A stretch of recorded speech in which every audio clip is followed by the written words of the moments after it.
থেকে ভালো পেলাম। ওটা এমন ভাবে বানানোর স্পাইনটা পুরো আগা থেকে একদম স্টিকার অব্দি ওর পুরো সুইট স্পট আছে। মেন কথা ব্যাটের তো মেন পাওয়ার ধরে এই স্পাইনে, বুঝলে? এই স্পাইনটা যে ব্যাটে ভালো থাকবে বানানো হবে, এই প্রোফাইলটা হচ্ছে মেন। আর চেঁচে যদি সমান করে দেওয়া হয় স্ট্রোকই থাকবে না, উল্টো পাল্টা আওয়াজ দেবে।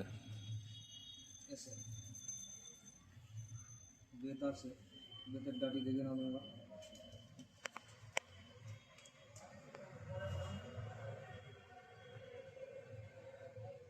ফুল সিঙ্গাপুরিয়ান কেন হ্যান্ডেল আছে, ট্রিপল শক অ্যাবজর্বার দিয়ে।